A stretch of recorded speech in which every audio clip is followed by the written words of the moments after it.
Time for the Power to Connect with Angela Ray. One of the reasons I'm here in the Pacific Northwest is because of the aesthetics. I wanted trees, and I wanted beautiful trees all the time. It's called the evergreen state because it does rain a lot, but that makes it evergreen. You know, I don't want to take that away. Just the aesthetics, just in front of me is just a bunch of trees, and it makes me feel good and peaceful. And I want that for other folks. I want more people of color to be able to see the outdoors as something that is for them. And like you said, and find ways to use it for them. Yeah, is very important. We call it in the academia field place-based education. And when you think about it, is not always trying to take people outside of their element and saying this is better. It's like showing them what is existing in their neighborhood and how we can improve and not only improve, but how we can bring things back. Like restoring, if you're in the Pacific Northwest, you know, restoring the salmon creeks and streams, you know, native plants, planting them. It's finding the connection to the land right where you are. But yeah, I mean, we can go out to Mount Rainier or here to the Chattahoochee. That's not too far. We can go to the Utoy Creek. A lot of people don't know that Atlanta has a waterfall that is here, that is in the city. So there's let me stop you for a second, because what you're talking about doing is what this podcast is all about. It is the power to connect. And what you're talking to us about is connecting with nature, connecting with the environment and using that, partnering, how about that, with the environment? Yes. And using that, you know, to help propel us. Yes, we have to. It feeds us and we feed it. It is definitely a circle, but we can be a virus to nature and take away too much. Mm-hmm. And we know that's where education is key. James, that's why education is key, because again, a lot of times as people of color, we see climate issues as, well, white people issue. And you know, climate injustice, environmental, it's the way sometimes things are talked about or the words that are used. We need to find out how our communities want to be educated about these issues. And then we need to proceed that way, because there's so much that impacts us, whether we're talking about food deserts, you know, not having a grocery store around, you just have a 7-Eleven and a McDonald's, daycare deserts, we're talking health disparities. There's so much that involves our people, and we have been, you know, disproportionately impacted by environmental stuff that we do along with everyone else.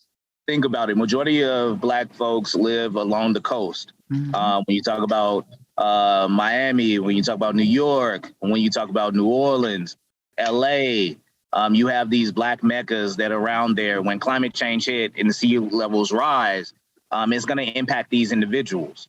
And we hope and we pray that our representatives have an emergency plan, because there are a lot of African Americans or a lot of individuals or poor people that depends on mass transit. That's right. And if you don't have a car, how are you going to get to a safer location? That's right.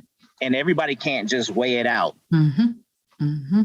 Mm-hmm. So, you know, when we have to think about these things, and we have to think about in these urban city plans, like how do we bring back those natural resources that will help with these hurricanes and everything else? Why are we taking away all of these trees?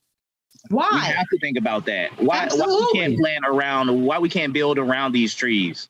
What is other innovative ways that we can do so? Everybody can't be on the beach. That's right. I understand we should take away access to the beach, but every hotel can't be along the beach because taking away the valuable intersection between the ocean and lakes and everything else, the swamps, or that intercoastal portion that is important to nature, in which we can recreate and play in as well. So these things are not taught to us because a couple of things. There's a lot of historical things. Point blank period. Point blank period. Just restoration, Jim Crow. Oh, come on. Negro parks. Come on. And some of the Negro parks was elsewhere. Mm-hmm. You know, I was just down in Florida, and then they said that, you know, at one point in time, to keep the Negroes away from the beach, they built them pools. And then years later, when they didn't want them in pools, what did they do? They filled the pools up with dirt. We're always respected, always so respected. Jeez Louise. You know, and these stories are not told. And they should be told. One, they should be told because we shouldn't do it to anybody else in the generation that comes after us. That's right. Two, it should be told because we had some fighters who fought for us to be at the beach, to learn, to be lifeguards, like to hear about the lifeguards that was down in Florida. At one point in time, it was a lot of lifeguards that were Black, boaters that was Black, and everything else. There's a lot of industry. Where was that? Taken away from. Did you say Miami? We was down in close to Hollywood and Fort Lauderdale. I know. Where I used to be a news anchor. And what? So the park is called Dr. Von D. Meisel Eula Johnson State Park. They got a lot of people's names in there. We got one park for y'all. We're gonna put everybody's name on it. Yo, but this is a beautiful park. It has trees on the beach. It's shaded. It is lovely. Is lovely right down below Fort Lauderdale. It's a beautiful historical park that a lot of African Americans used to go and have fun. But I lived there for like, I never heard of this. It is. That's crazy. When I went down there, I had some Morehouse brothers that never heard of the park as well until I brought it up. What would we do without you, huh? What would we do without you? Don't forget to subscribe to The Power to Connect with Angela Ray and follow her on Facebook. You can also stay connected on Twitter and Instagram at angelaray.com.